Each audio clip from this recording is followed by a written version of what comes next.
May this be one of the best moments of your life. You're listening to the Business Mirror podcast for a broader look on business with Senior Editor Dennis Estopace. Good day, I'm Dennis Estopace, and our topic for today is about the impact of the rice trade liberalization law. The Business Mirror Broader Look team is behind the story on the impact of the rice trade liberalization law. For the text version, please go to www.businessmirror.com.ph and search for pre- and post-rice trade liberalization law, big traders, gaming farmers groups. The story of that title was published in the Broader Look section of the Business Mirror newspaper on October 31, 2019. Let's get on with the story. Right from the get-go, experts appraised the opening up of the Philippine rice market as the gateway to a better life for Filipinos. Lower staple prices leading to slower inflation and lesser hunger. Indeed, the liberalization of the country's rice industry allowed the unabated entry of cheaper imported staple. As figures released by the Bureau of Plant Industry showed, about 1.614 million metric tons, or MMT, of rice from 7 countries entered the Philippine market from March 5 to October 4. March 5 was the day Republic Act 11203 took effect. The Bureau of Plant Industry data showed that over 208 rice importers were behind the volume of imports. Surprisingly, more than half of these are farmer members of cooperatives or irrigators associations. The Bureau of Plant Industry data also revealed that as of August 30, 2019, over 120 farmer cooperatives and associations applied to import rice since Republic Act 11203, or the Rice Trade Liberalization Law, took effect.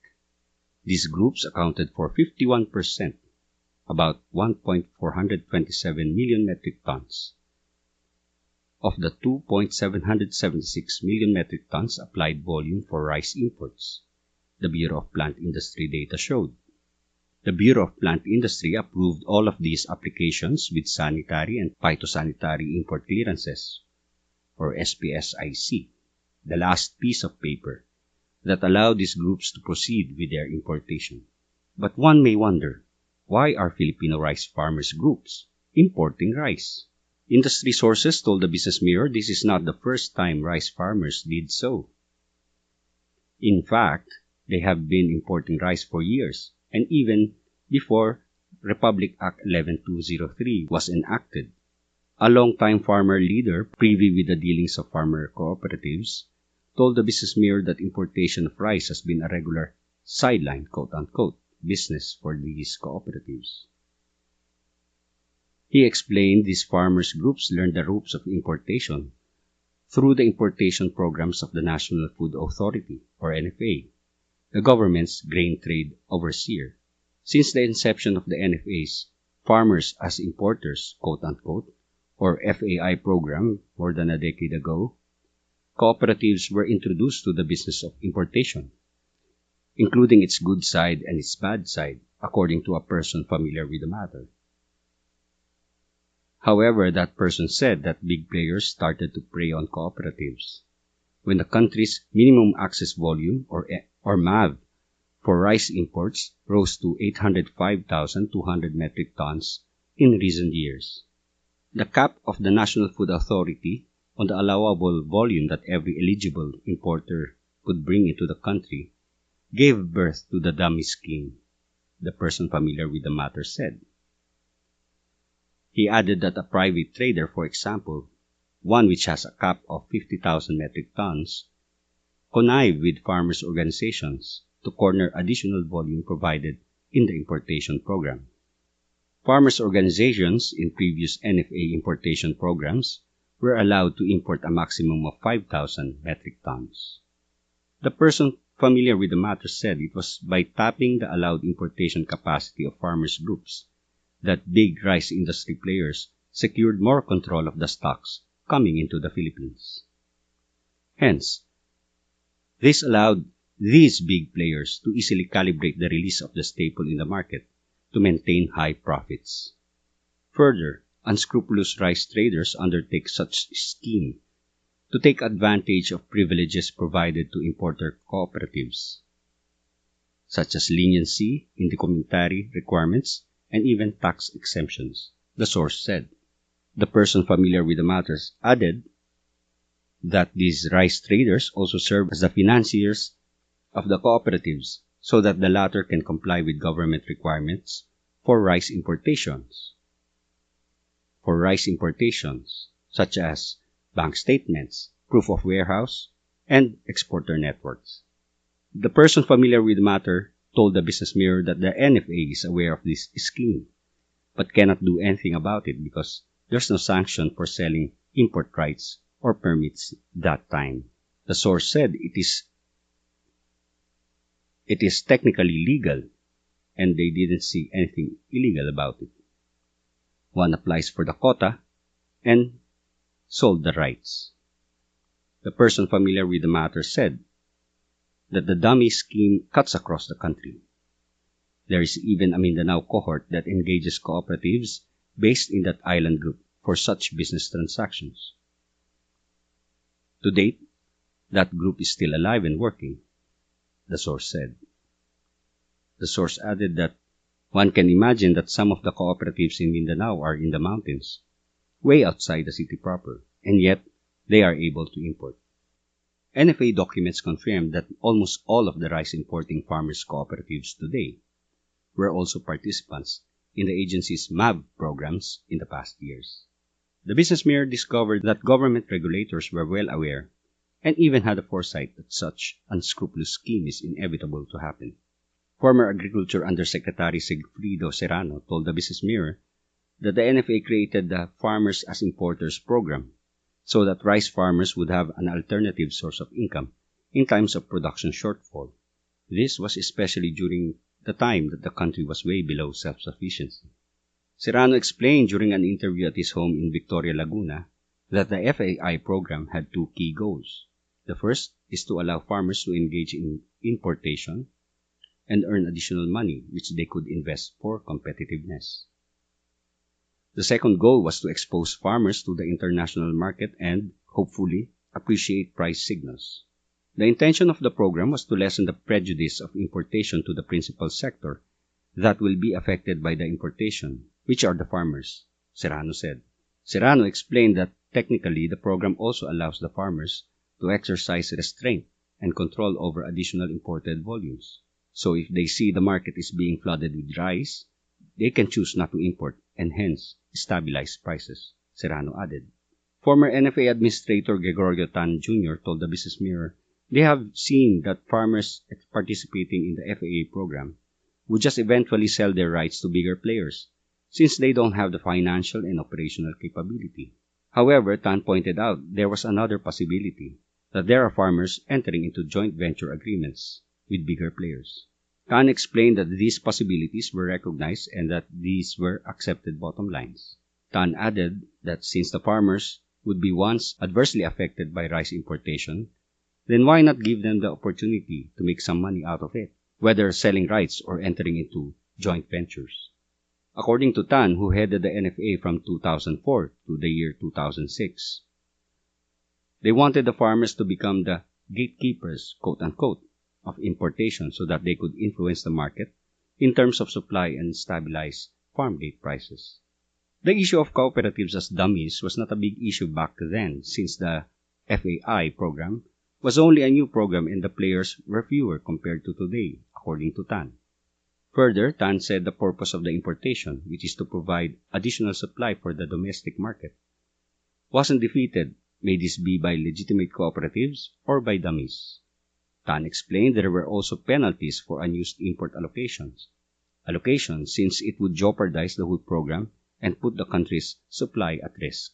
And maybe for these cooperatives, if there is no harm, then there's no foul, Tan said. But now he doesn't see any reason why farmers would be the ones importing, since it is an open market. Serrano said that connivance between unscrupulous rice traders and farmers' cooperatives was inevitable. Unfortunately, Serrano said the issuances did not contain safeguards for abuse or misrepresentation, and this is a perennial problem in rulemaking, Serrano added. Serrano said that when one provides for special privileges or flexibility for something, a positive action in the absence of safeguards leads to a lot of abuses. Senen Reyes, Center for Food and Agribusiness Senior Management Specialist of the University of Asia and the Pacific, explained that the aim of the FAI program was to pave the way for farmers to become agri-entrepreneurs or agripreneurs. Through the Farmers as Importers program, farmers' organization, multipurpose cooperatives, and irrigators associations participated in the NFA's out-quota rice importation program for the private sector. Reyes, who occupied various positions at the NFA prior to joining the academy, echoed Serrano's view. He explained that at that time, the government wanted to help farmers directly access the international market and give them exposure on the rice economy through importation.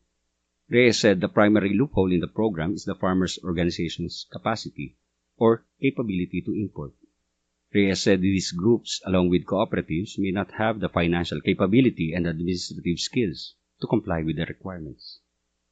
Reyes told the Business Mirror this flaw may have been taken advantage of by some private sector who assisted quote-unquote farmers' organizations in qualifying for import permits. Reyes said there are anecdotes that some of these organizations are being given and being content with a few pesos as fee per bag or lump sum amount offered by private financiers. Reyes explained there are two reasons why farmers' organizations, multipurpose cooperatives, and irrigators associations continued to import. For one, they may have already reached a certain level of maturity that allowed them to compete. For another, the usual financiers or importers, quote-unquote, continued to act as their backers. Reyes said these financiers, in return, are able to get the supply they need while hiding behind the tax perks enjoyed by these cooperatives. Reyes said the total imports of cooperatives range from 50 tons to as much as 31,479 tons as of August 30, 2019, based on data from the Bureau of Plant Industry. He reckoned that based on their NFA import permits of 260 tons at $400 per ton, freight on board, this could mean at least 5.2 million pesos in cost for 5,200 bags of rice. This figure does not yet include insurance, freight, tariff, trucking, and storage costs.